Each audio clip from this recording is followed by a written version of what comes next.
Please ignore the stuff in the background. That's all due to my dog Latte. He's the main character.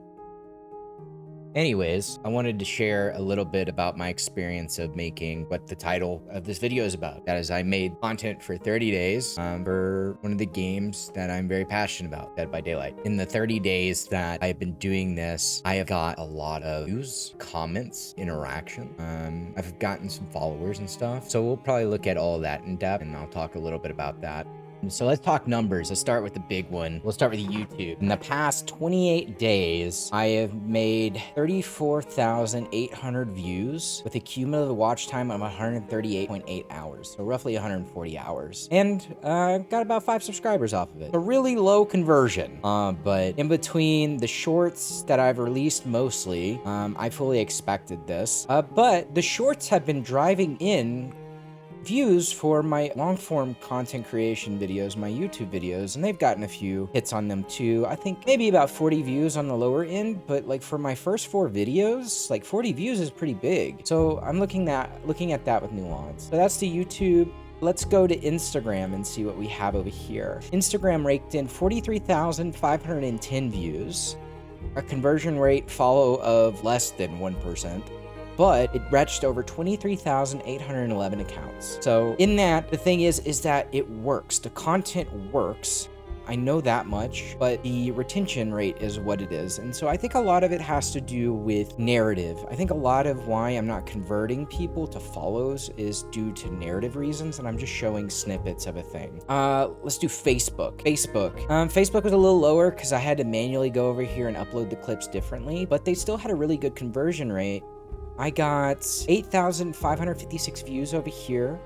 After 3 seconds, the retention was 3,318. And then with minutes viewed, it's 226 minutes overall where people have watched. And I think I got 5 or 6 followers over there. On Instagram, I got 12 followers. On TikTok, surprisingly enough, TikTok was pretty interesting. Got 15,400 views. My profile views went up to 100. And then the likes were like pretty astronomical. I got 600 likes across all of my posts, and I got 16 comments across some of those posts, and I would say that 90% of them were hateful, 19 shares, and so on and so forth. And that was just in the 30 days. So if I were gonna go over that and say cumulative what all those numbers were, 34,700 from the YouTube, 43,500 from the Instagram, 15,400 from the TikTok, and 8,566 from the Facebook equates to 102,166 views in 30 days. So, you know, whether or not I can look at that and be like, man, there's potential here is nuanced. Conversation, of course, is nuanced. But I will say that the algorithm actually putting my content out there as much as it has shows me that there is interactive potential for this. And you know, I think that the biggest surprise to me was Instagram was actually the leading one next to YouTube, and TikTok actually came into 3rd and Facebook last. So I mean, this might be hit or miss for certain people, but it seems like Instagram seems to be one that could be pretty popular and people should utilize if they wanted to get into content creation. With that being said, there's more to this video. My experience with Dead by Daylight has been a little contentious, but also very consistent. I've been playing this game since 2016. I remember when it first came out, I was doing my bachelor's degree in college. I got my bachelor's, I think, literally that year. I did, in 2016. I got my bachelor's in psychology that year. And I remember when it first came out, I was there for the beta. I had fun with it.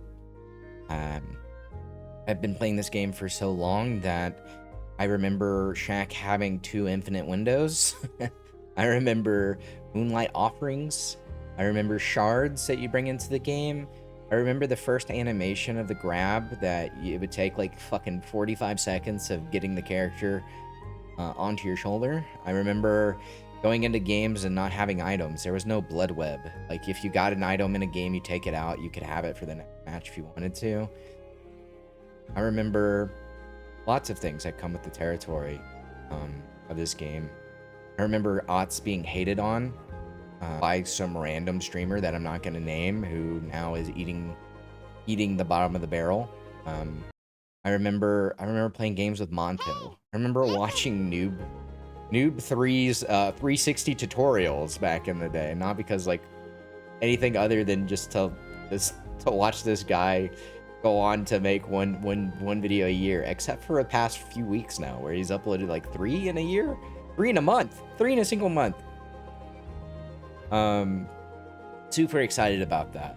In terms of Dead by Daylight, you know, I have thousands of hours in this game.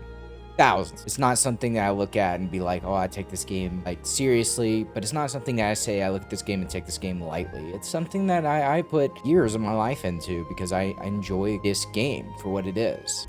Now, with that being said, you know, engaging with it for as long as I have, naturally understand that there's just going to be people who have really hateful and spiteful ways of carrying themselves. And I think it may be more so related to this game, in this community, in this genre of game. There's a principle in psychology called dark coping. And a lot of times like video games and music and all sorts of fan fiction become like ways of coping for people in their everyday life. And I think that when you bring in themes of chasing and slashing and stabbing and hanging other people on hooks, it might scratch the itch for a few individuals who are a smidge unhinged, you know? And I think in that now they have this thing to cope. Now they have anonymity behind their chat and their locked Steam profile or whatever Twitch username that they have, that they can just pop in and out and leave their hateful comment and then like clip farm or whatever they're doing, and then send it amongst their hateful friends and do whatever they're doing over there. And I just think that this type of thing is completely just unacceptable across the board. I think it's unacceptable. I think it's just as unacceptable as like you get a group of or 3 other people in your lobby as the solo queue, and then they see the Legion and they DC, and then it's just you and the Legion and the 3 bots. I think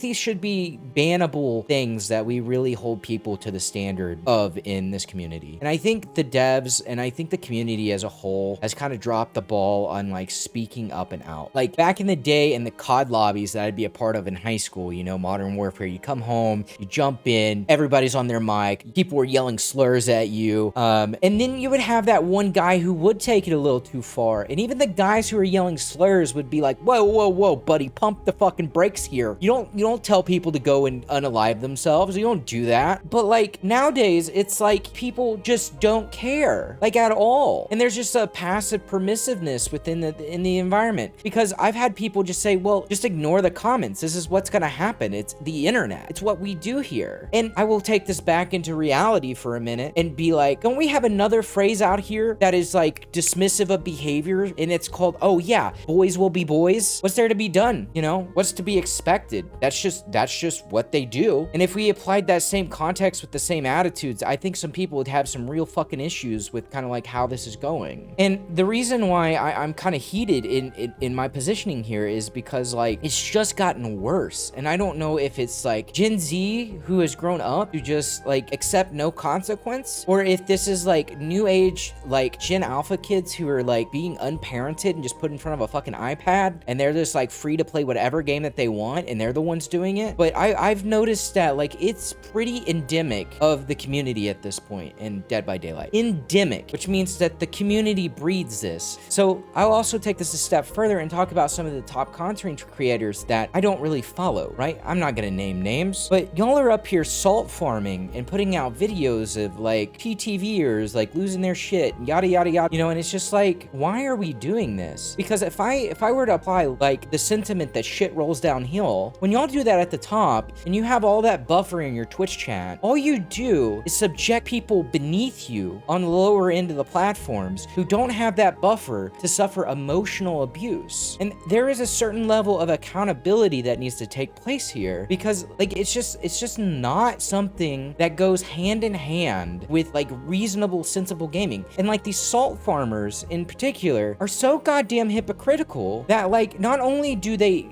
clip the person, they actually incite the person, because they too are in the chat typing fucking characters at that person that they know is potentially unhinged. And they're like, I so fucking got him. I got him good. And it's just like, can we just not be and do better? Like just as a whole. Like I understand with the territory of the internet that like I'm just naturally gonna get hate. Like as a small content creator, as you start up, you're just gonna get hate. I do accept that. But I think it is irresponsible for us to sit in a gaming space and then do nothing about it it and just say, it is what it is. And I'm just disappointed. So this was a take on what it was like to make content for the first 30 days of like this. I've been wanting to make content for a long time and get into content creation. This whole experiment has been the worst experience in my life. Actively, in the 10 years that I have playing Dead by Daylight, I will say in the last month of actually making content, that has been the worst aspect of the entirety of my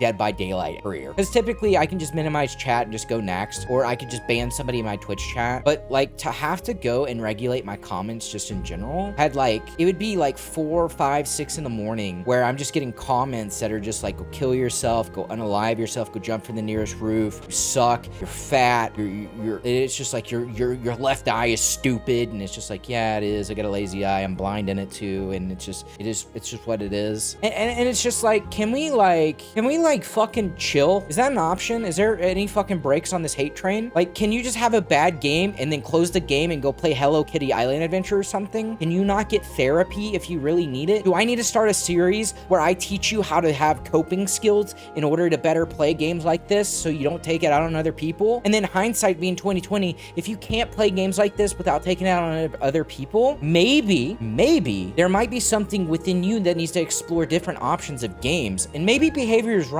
Maybe go play something else for a little bit. I don't know. But like, I feel like the atmosphere of just shrugging our shoulders and being like, it is what it is equally as evil as allowing people to say, go kill yourself. I'm sorry. I have to be the one to say it today, and so I'm gonna say it.